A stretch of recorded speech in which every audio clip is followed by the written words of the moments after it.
You rooting for the Knicks? Yeah, Mr. Boston? Yeah, I am. You know why? You know why? Are you okay rooting for the Knicks right now? I am okay rooting for the Knicks because I think it's a good thing for New York. I spent a lot of time in New York. They haven't had a title since '73. I'm very happy for them. I really am. There are Celtics fans listening to you right now. I know. What a sellout. Yeah. Piece of shit human being. How dare he? That's my Boston accent, by the way. What Celtics fan has ever committed violence? Look it up. I don't think it's happened. I think I'm on safe ground. It's a very Boston, historically very safe. Sports fans. I'm happy for the Knicks. I am. No, you can't be. Yeah, you just know there's like 3 guys in Dorchester right now pissed at you. Yeah. There's a guy in Alewife right now pulling his hair out like, Conan, you're a Celtics fan and nothing else. I can do a Braintree accent, but not a Quincy what or an about Alewife. Burlington, Air, and Nashua? Can Well, you do those? I can do Tewksbury and Andover, but I can't do Worcester. Pretty good. When it comes to Massachusetts, I only do region by region. My accent work. I'm the Fred Armisen of Massachusetts. Oh, I thought of something today that would be funny, and you'd have been good at this too. This would be a great thing for you, but I was convinced I should do this. When we record this, I don't know when this airs, but the Knicks are up 2 games.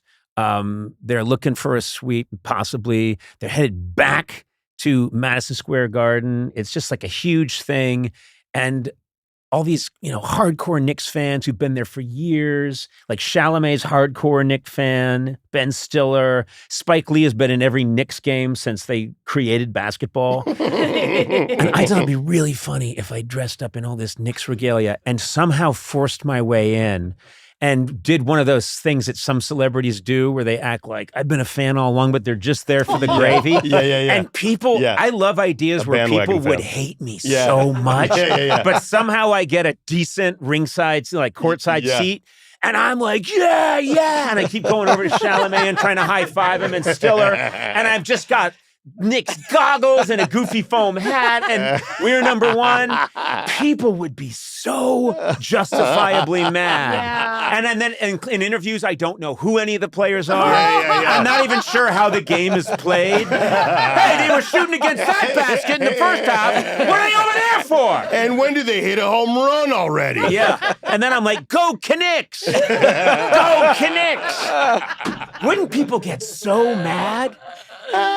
And if you were with... I got these tickets for free. F-R-E-E free. I even had the money and the fentanyl patches. Hello. I called WME and I said, make it happen. Get me in to see the Knicks win the World Series of basketball.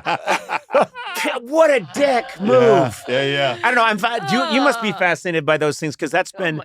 I haven't told anybody this. Go ahead. I've been photoshopping fake injuries of Knicks players and sending them to my friends who are diehard Knicks fans. So I've been photoshopping fake TMZ articles like Brunson tore his ACL this morning with today's date and texting them to my friends who are diehard Knicks fans. And they're like, I swear to God, Eric, like your voodoo, whatever you think is funny right now, it is not funny. You are not funny. And the more angry they get, the more I'm cranking out these fake photoshopped articles of injured Knicks players right now. Yeah. And I'm losing friends. So bad. Yeah. But also just to yes, to say things like, what, you text people early in the morning, why was Brunson operating a wheat thresher in the first place? Yeah. That's Wait, what? Yeah. I don't know. Why would they trade Josh Hart to the Pistons now? Between game 2 and game 3 of the finals? They're going to trade him? Okay. It's their team. And my friends are pulling their hair out. Well, of course, they take everything with a... I try to... I mean, I think I do stuff like that all the time where I'm just deadly serious.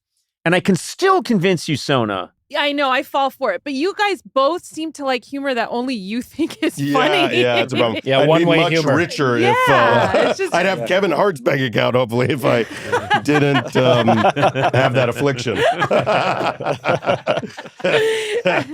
I forgot you got to do comedy for other people. And I still don't see it that way. Make it a money. I still don't see it that way. I'm still if you like this, you can have some.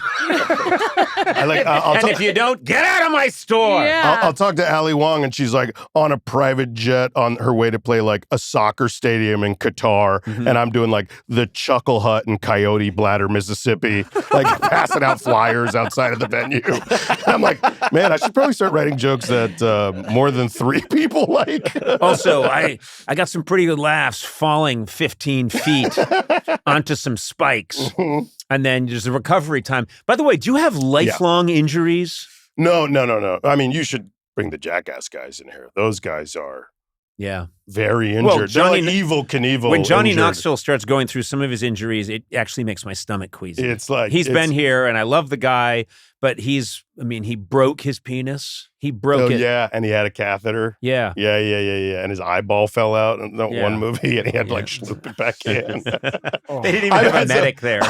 I had injuries, and I used to brag about them, but when I started hanging out with those guys, I'm like, oh, dear Lord. It sounds like how they, like, England would torture people in, like, the year 1133. Like, whenever you read about the Dark Ages, you're like, God damn, England really hated people. So how did your tongue got torn out and then shoved up your ass until it was back where your tongue goes? Yeah. What stunt were you doing where that happens? England was being quite rude for, let's say 1,000 years. Yes. To their own people and all their neighbors. Rude. To the French, to the Irish. They were being less than polite. Yeah. They were a little cranky for a couple of 1,000 years. Then they got it out of their system. Yeah. Then they chilled. Then they went to India and Africa, and they chilled out. Then they were cool. Then they were chill. And Australia. They were quite rude to the world. England. You made this. I'm taking England down a peg on this show. Don't. I won't be silenced. You will be silenced. I'm pandering to your Irish, whatever Irish you have in you, because you could be a little Scottish too, right? I'm 100%. You're 100%. Yeah, I was trying to pander to you, and you didn't take the bait. No. I was like, England sucks, right? Because guess what? Hey, March 17th is coming up next year. Your favorite holiday, Conan. Have you ever tee it up for you? Have you ever seen me wear green on St. Patrick's Day, Sona? Never. I at least thought you would be like, I hate because the real British. Irish people don't like Irish people.